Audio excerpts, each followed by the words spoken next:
இன்னைக்கு நம்ம கால் வலி இருக்கிறவங்களுக்காக கொடுக்கக்கூடிய ஒரு முக்கியமான ஊற வைத்த உணவை பற்றி தான் பார்க்க போகிறோம். நிறைய பேருக்கு வந்து பார்த்தீங்கன்னா கால் வலி அப்படிங்கிறது வந்து சர்வசாதாரணமாக வருது.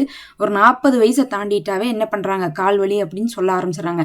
இன்னைக்கு எங்கே போனாலும், ஒரு கல்யாண வீட்டுக்கு போனால் கூட என்ன சொல்கிறாங்க, கால் வலி இருக்குது, ரொம்ப தூரம்லாம் நடக்க முடியாது, கீழேலாம் உட்கார முடியாதுன்னு சொல்லிட்டு இன்னைக்கு எங்கே பார்த்தாலும் பார்த்தீங்கன்னா சேரில் தான் உட்காடுறாங்க. கீழே உட்கார முடியறதில்ல, நார்மல் இந்தியன் டாய்லெட் யூஸ் பண்ண முடியறதில்ல, வெஸ்டர்ன் தான் யூஸ் பண்ணுறாங்க, படி ஏற முடியறதில்ல.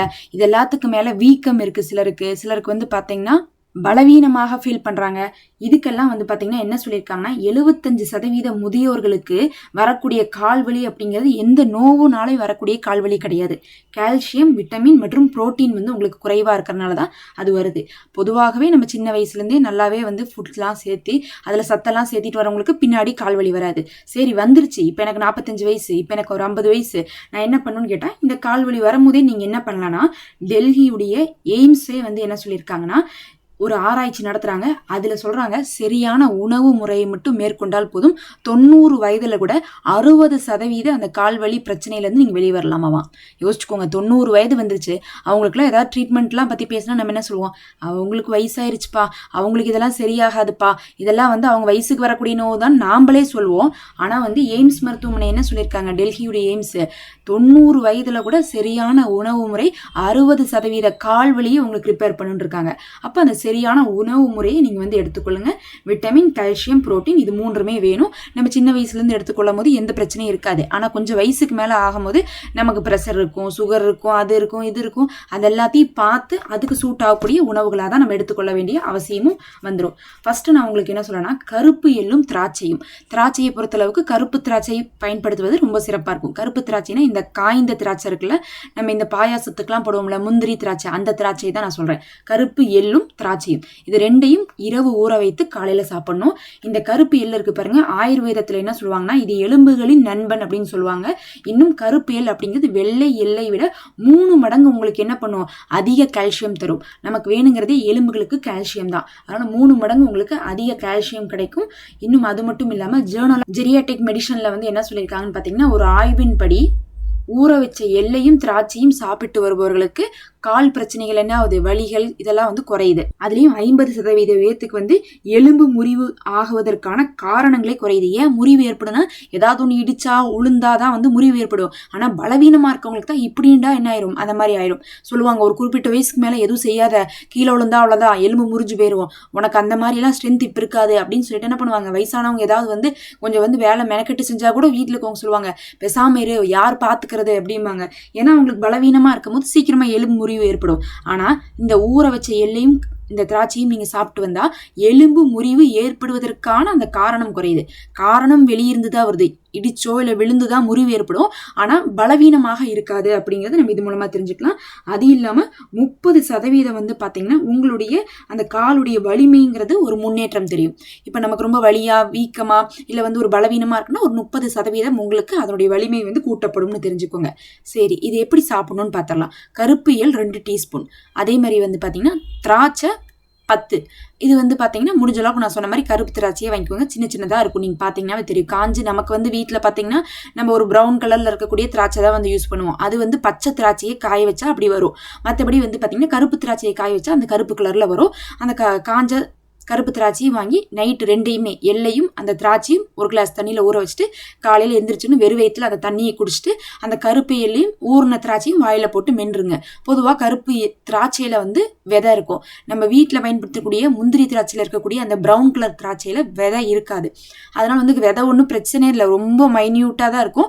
முடிஞ்சா கடிச்சிட்டு அப்படியே என்ன பண்ணிடலாம், துப்பிடலாம், விதை மட்டும்தான். அதனால நீங்கள் என்ன பண்ணலாம், அந்த 10 திராட்சை, அதுக்கப்புறம் 2 ஸ்பூன் எள்ளை மென்று முழுங்கிக்கோங்க. அவ்வளோதான். இது வெறும் வயிற்றுல வந்து இது டெய்லியுமே நீங்கள் என்ன பண்ணலாம், ஃபாலோ பண்ணி வரலாம். அதே சமயத்தில் நீங்கள் சுகர் பேஷண்ட்டாக இருந்தால் டாக்டர்கிட்ட கேட்டுக்கோங்க.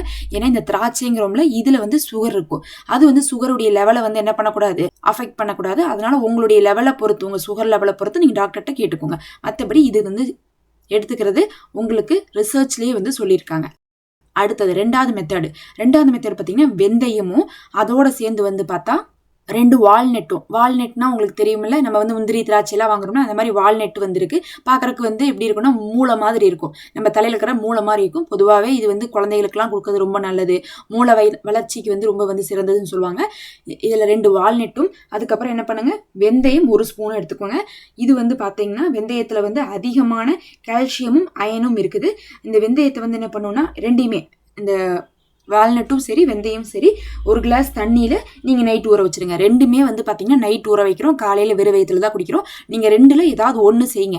ஏன்னா வந்து பார்த்தீங்கன்னா சிலர் வந்து சில விஷயத்தை செய்ய முடியாதவங்களா இருப்பாங்க, அதனால தான் நம்ம 2 ரெமெடி சொல்கிறோம். 2ல் 1 செஞ்சால் போதும். ஒன்றா நீங்கள் என்ன பண்ணுவோம், அந்த கருப்பு திராட்சையும் அதுக்கப்புறம் வந்து கருப்பு எள்ளும் வந்து ஃபாலோ பண்ணுங்கள். இல்லாட்டினா என்ன பண்ணுங்கள், இந்த வால்நட்டும் வெந்தயமும் ஃபாலோ பண்ணுங்கள். அதுக்கப்புறம் என்ன பண்ணணும்னா வெந்தயமும் வால்நட்டும் இரவு ஊற வச்சிடணும். வால்நட் 2, வெந்தயம் 1 ஸ்பூனு.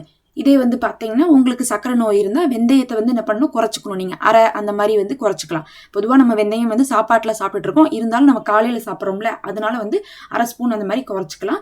நீங்கள் என்ன பண்ணணும்னா இதை ஊற வச்சுட்டு காலையில் எழுந்திரிச்சு அந்த தண்ணியை குடிச்சிட்டு இதை மென்று சாப்பிடணும். மென்று சாப்பிட்டா வெந்தயம் கசக்காதான்னு கேட்டிங்கன்னா கண்டிப்பாக கசக்க தான் செய்யும், ஆனால் உங்களுக்கு உடம்புக்கு நல்லது. அதனால் நீங்கள் என்ன பண்ணணும், மென்று சாப்பிட்டுக்கலாம். அதுலேயும் அந்த வால்நெட்டில் பார்த்தீங்கன்னா ஒமேகா 3 கொழுப்பு இருக்குது மற்றும் புரோட்டீனும் உங்களுக்கு நிறைஞ்சிருக்குது. அதோட சேர்ந்து இந்த வெந்தயம் இருக்கு பாருங்க, எலும்பு மூட்டுகளில் ஏற்படக்கூடிய அந்த வீக்கத்தை வந்து உடனே குறைச்சு ரத்த கட்டிகளை நீக்குது.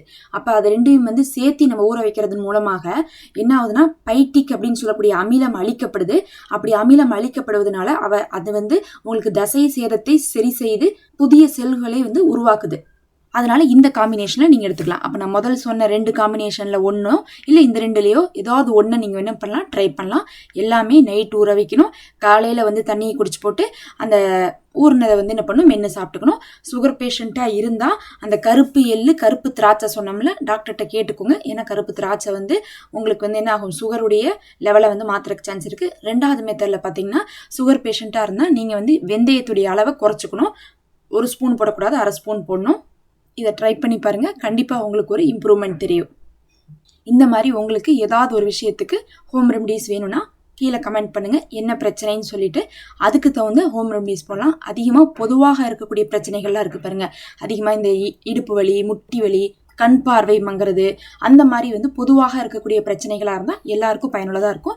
இப்போ இது நம்ம வந்து அதிகமாக காலுக்குன்னு சொல்லியிருக்கோம், கால் மட்டும் கிடையாது, இது எலும்பு சார்ந்த எல்லா விஷயம் அப்படிங்கிறனால உங்களுக்கு இடுப்புக்குமே வந்து பார்த்தீங்கன்னா இது பலன் தரக்கூடியதாகத்தான் இருக்கும். ஏன் நமக்கு ஃபஸ்ட்டு காலில் வருதுன்னா, கால் அப்படிங்கிறது நம்மளுடைய உடம்புடைய வெயிட்டை தாங்கக்கூடியதாக இருக்கிறனால நம்ம காலில் வருது.